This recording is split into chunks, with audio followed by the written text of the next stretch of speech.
हाल ही में टुनटुनी चिड़िया की शादी बंटी कबूतर के साथ शहर वाले जंगल में हुई थी, लेकिन बंटी कबूतर के घर वाले टुनटुनी चिड़िया को उसी नजर से देखते थे कि ये गांव वाले जंगल से है तो ये गवार ही होगी। वाह वाह वाह, क्या मजेदार एकदम लाजीज बिरयानी बनाया है हमने, मजा ही आ गया। क्यों माँ जी?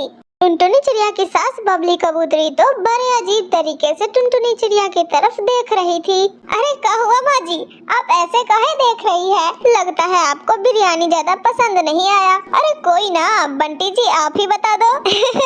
ऐसा कहते हुए टुनटुनी चिड़िया अपने पति बंटी कबूतर के ऊपर हाथ फेरती है, जिससे बंटी कबूतर की कुर्सी पूरा हिल जाता है। अरे ये तुम क्या कर रही हो टुनटुनी? तुम ये सब करना बंद करो, ठीक है? मुझे ये सब बिल्कुल पसंद नहीं है। ओहो, आपको तो हमरा कुछ पसंद नहीं है जी। तभी टुनटुनी चिड़िया की ननद लाडो चिड़िया उससे चिढ़ाते हुए कहती है, अरे पसंद आएगा भी कैसे भाभी, आपके इन देहाती हरकतों से भैया तो क्या पूरा परिवार परेशान है। अरे हम सब ने भी खाई बिरयानी, मगर हमने आपकी तरह यूं गंदी ढकार तो ना मारी। छी छी छी छी।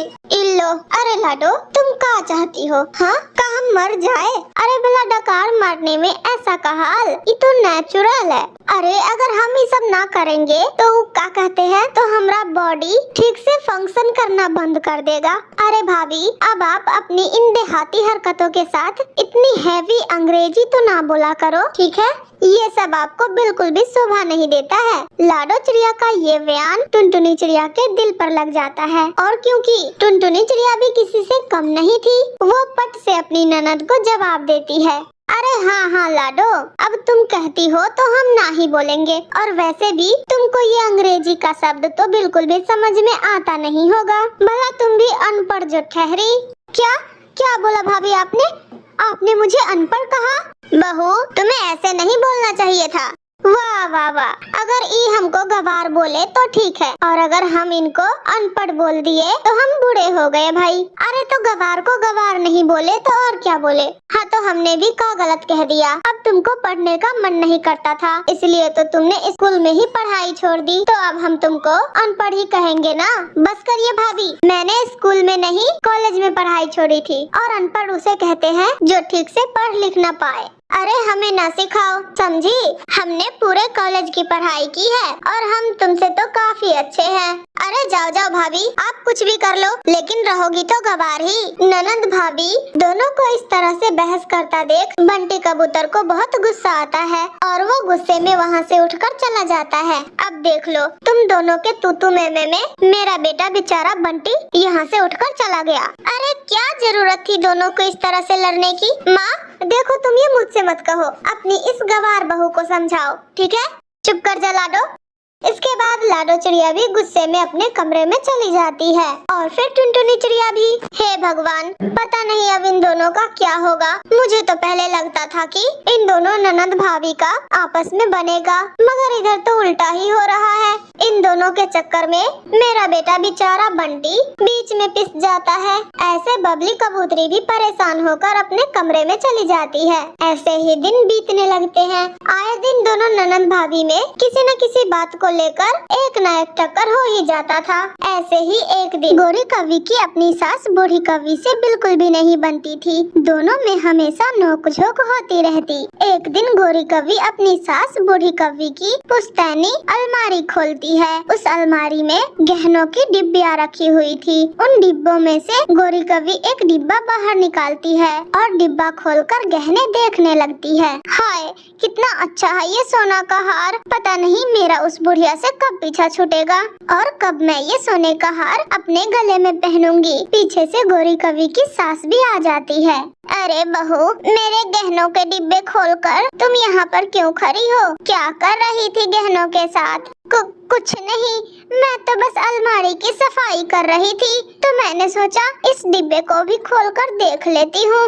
हाँ, मैं बुढ़ी हूँ मगर पागल नहीं, मुझे पागल मत बनाओ। मुझे सब पता है कि कैसे तुमने मेरे गहनों पर नजर रखी हुई है। तुम तो यही चाहती हो कि कब मुझे यहाँ कुछ हो और वहाँ तुम मेरे गहने हथिया लो, है ना?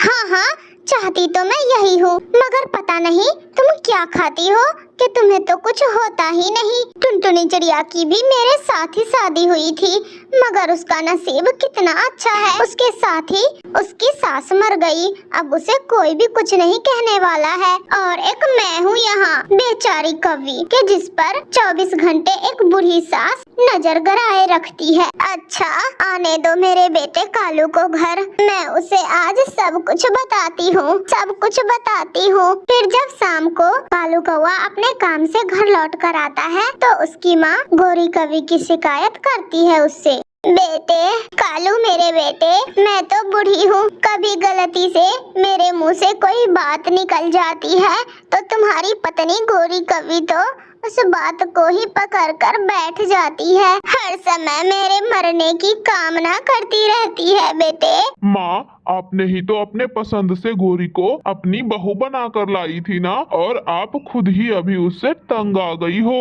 अरे हाँ, तो मुझे क्या पता था कि ये यहाँ मेरे घर पर आकर मेरी ही जान की दुश्मन बन जाएगी। अच्छा माँ, मैं अभी गोरी को समझाता हूँ। फिर कालू कौवा अपनी पत्नी गोरी कौवी के पास जाता है।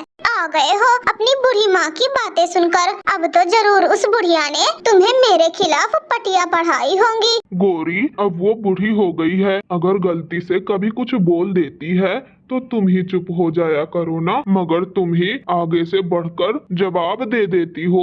तुम ये भाषण मुझे मत दो, अपनी बूढ़ी माँ को जाकर दो, क्योंकि इसकी जरूरत मुझे नहीं है, उन्हें ही है। अगर वो मेरे मुंह लगेगी तो मैं तो ऐसे ही जवाब दूंगी। अगले दिन कालू कौवे को किसी काम से दूसरे जंगल जाना पड़ता है। देखो गोरी माँ, मैं दूसरे जंगल जा रहा हूँ किसी कारणवश, अब इसके पीछे तुम लोग घर में महायुद्ध ना कर लेना। प्लीज गोरी, अगर माँ कुछ ऐसा वैसा बोल दे तो तुम ही चुप हो जाया करना, तुम दोनों आपस में झगड़ना ना। सुन लिया बहू, अब तुम मुझसे लड़ाई ना करना। फिर कालू कौवा दूसरे जंगल चला जाता है। फिर जब गोरी कौवी नदी से पानी लेने जाती है तो नदी पर उसकी दोस्त भूरी चिड़िया मिल जाती है। क्या बात है गोरी सहेली, बहुत दिनों बाद मिली हो तुम। अब मैं तुम्हें क्या बताऊं भूरी बहन, मेरी सास बूढ़ी कौवी ने तो मेरा जीना मुहाल कर रखा है। अरे तो ये कौन सा महान काम है, बस इतनी सी बात। लो, मैं तुम्हें अभी इस बात का हल बताती हूँ। अच्छा जल्दी बताओ फिर। अरे करना कुछ नहीं है गोरी, बस तुम अपनी बूढ़ी सास को पहाड़ों वाले जंगल ले जाओ और वहाँ पर छोड़ दो। पहाड़ों पर जो चीलें रहती है वो तुम्हारी बूढ़ी सास को खा जाएगी, फिर न रहेगी सास और ना होगी लड़ाई। अरे वाह, मुझे पता था कि मेरी सहेली के पास जरूर इस मसले का हल होगा। मैं तो आज ही उस बूढ़ी को ले जाऊंगी पहाड़ों पर और छोड़ दूंगी चील के हवाले। देखो सासू माँ, मैं आपको बताना भूल गई, आज टुनटुनी चिड़िया ने हमें शाम को अपने घर दावत पर बुलाया है। आज वो मुझे नदी पर मिली थी, कह रही थी कि मेरे घर पे दावत है, आ जाना तुम। अरे टुनटुनी चिड़िया बैठे बिठाए क्यों भला दावत देने लगी। सासू माँ, टुनटुनी चिड़िया ने 2 अंडे दिए हैं, उसी के खुशी में वो दावत पर बुला रही है सभी पक्षियों को, तो हमें भी बुलाया है उसने। वैसे भी अब उसकी अपनी सास तो जिंदा नहीं है। अच्छा अगर ऐसी बात है तो फिर तो हमें जरूर जाना चाहिए। फिर शाम को गोरी कौवी अपनी सास को लेकर पहाड़ों वाले जंगल की ओर जाती है। अरे बहू, ये तो पहाड़ों वाला जंगल है, इधर तो कोई भी पक्षी का घर नहीं है। ओह माँ जी, लगता है मैं रास्ता भटक गई, आप यही बैठो, मैं अभी किसी पक्षी से पूछ कर आती हूँ। ऐसा कहकर गोरी कौवी अपने घर भाग जाती है। हाँ, बला टली, जान छूटा उस बुढ़िया से।